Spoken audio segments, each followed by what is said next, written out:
Hi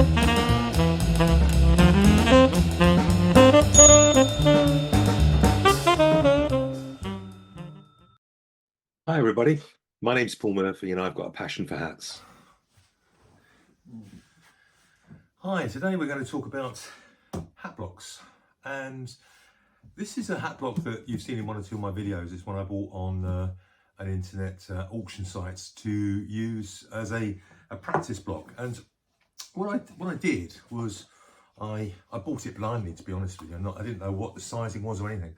It turns out it's about a 57, so for men's hats it's quite a small block. So you can see the distance from between the top and the bottom there is the crucial distance, and what you've got on this one is quite a low height for what I want to try and do. I can probably use this for the type of hat that I'm wearing now and the distance I've got here, but if I want to do 1930s, 1940s sort of high crown, somewhere around the 12 centimeters, I'm going to need a deeper block, and I'll come on to that in a moment. So what I did was, excuse me, I actually created a spacer. So quite simply, 18mm plywood. I drew around the bottom on the ply, put a couple of dowels in there with some glue, put a hole in the bottom to match the hole in the bottom of the block, and drilled a few holes in the block there. And hey presto, I've got an extension on the block by 18mm. Now that has been really, really useful, but of course the block itself is still quite small. Now, if you aren't aware, what some hat makers do is they actually dress the block to make another half size or a whole size. And what I mean by that is that you can put cling film over it to actually protect the block itself when you're actually putting steam into the hat and putting it onto the hat, so water doesn't get into the actual block. And by the way, it's like Danish oil that you put on there to feed the wood, and every now and again when it gets a little bit dry, put it on there and it will come up like a new block.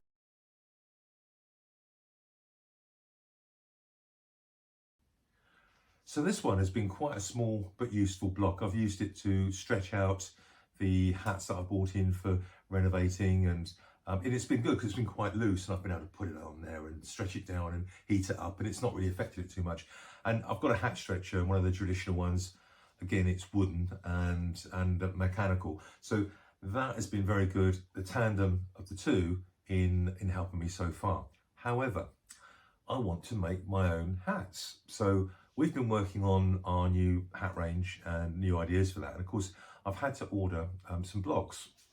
So what I've done is I've actually, let's put this one down over here.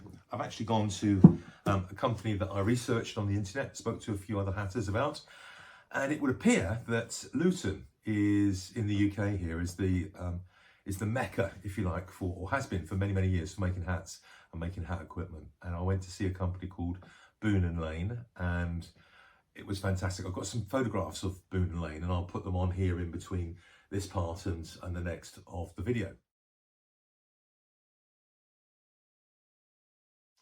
And what I've been talking to them about is custom-made blocks. Now, talking with Alan there, he was very kind in investing his time with me. We went through what I was trying to achieve, which is a lineup of sort of high crown men's fedoras using fur felt, both rabbit, beaver, and of course on the odd occasion Nutura. I really love the Nutura material, by the way. It's superb, but of course it's expensive.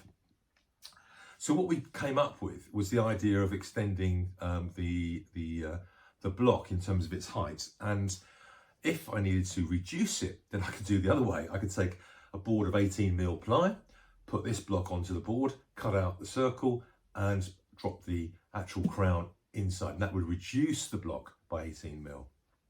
And obviously, if I wanted to reduce it by 36mm or multiples of, I just make more of the wooden ply boards. So that really seemed to be a good idea to me, and it sort of extends the range of hat blocks that you can keep in stock, because they're not inconsiderable in terms of their cost. So I'm very proud owner now, having waited quite a few weeks now for these beautiful hat blocks made by Alan at Boon Lane, and they are superb. I went for the option of having them treated with the Danish oil rather than being varnished, and I have to say it's so tactile. I can sit here and these hat blocks feel absolutely great.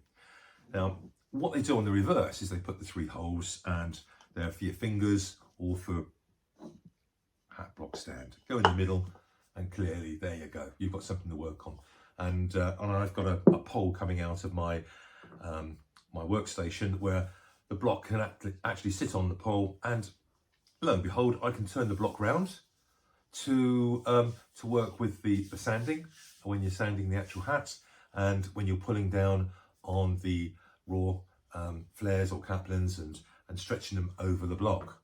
So on the bottom here, let me get up close, you can actually see that Boon Lane have put their logo, and Alan has very kindly signed it down the bottom. And oh, this is the bit I really like. They very much are able to put the name of your business on there. And I'm using my name, PJ Murphy, and my son Max Murphy is coming in with myself to do some of the hat making. And we're going to try and have some fun. So please keep watching the videos. I will be building up my stock of blocks. In fact, I've bought another one today, so we'll see when that arrives.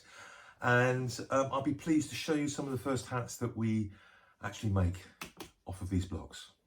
If you've got a passion for hats, keep watching the channel. Thank you very much. Cheers. Bye.